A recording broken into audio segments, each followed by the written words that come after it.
এই বিশ্বকাপে হোঁচট খেতে পারে আর্জেন্টিনা। কি অবাক হচ্ছেন? অবাক হলে এমনটাই সত্যি।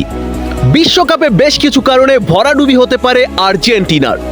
বন্ধুরা, আর্জেন্টিনার বিশ্বকাপ মিশন কি ভেস্তে যাবে রক্ষণভাগের ভুলে? কাতার বিশ্বকাপে সেই সোনালী ট্রফি জয়ের পর আর্জেন্টিনা এখন বিশ্ব ফুটবলের এক অপ্রতিরোধ্য শক্তি। কিন্তু মুদ্রার উল্টো পিঠ কি আমরা দেখেছি? 2026 বিশ্বকাপ যতই ঘনিয়াচ্ছে, ভক্তদের মনে একটাই প্রশ্ন ঘুরপাক খাচ্ছে: আর্জেন্টিনা কি এই বিশ্বকাপে চ্যাম্পিয়ন হবে, নাকি হোঁচট খাবে গ্রুপ পর্বেই? হয়তো শুনে অবাক হচ্ছেন, কিন্তু দলের রক্ষণভাগের কিছু নির্দিষ্ট দুর্বলতা লকার রুমে দুশ্চিন্তার ভাঁজ ফেলেছে। আজ আমরা কথা বলবো সেই 3টি পজিশন নিয়ে, যা হতে পারে এই বিশ্বকাপে আর্জেন্টিনার ভরাডুবির কারণ। Number 1, Nicolas Otamendi. অভিজ্ঞতা নাকি দায়ভার?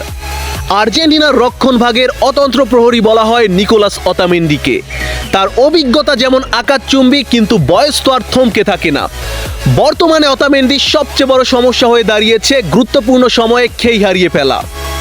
আপনি অতামেন্ডির খেলার দিকে লক্ষ্য করলে সেই বিষয়টি স্পষ্ট দেখতে পাবেন। Penalty gift.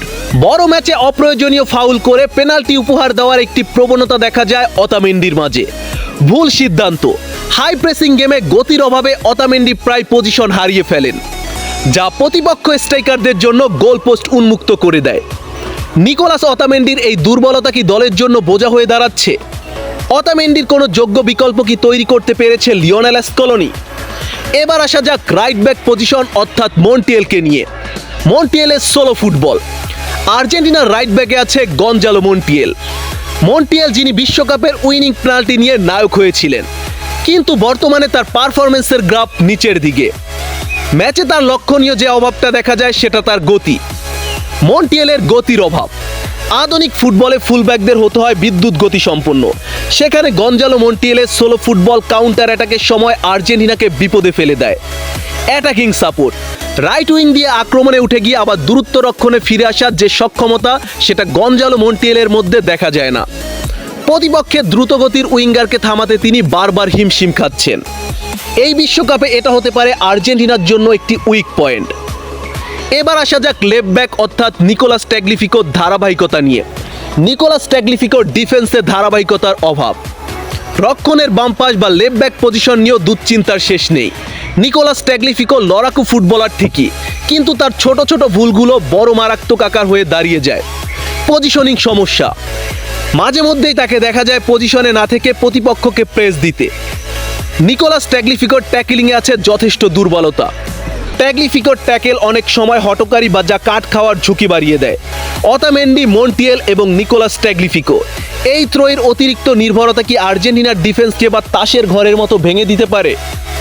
ফুটবল মানেই অনিশ্চয়তার খেলা। আর্জেন্টিনার আক্রমণ ভাগ বিশ্বসেরা হতে পারে, কিন্তু একটি টুর্নামেন্ট জিততে হলে ডিফেন্সকে হতে হয় পাথরের মতো শক্ত।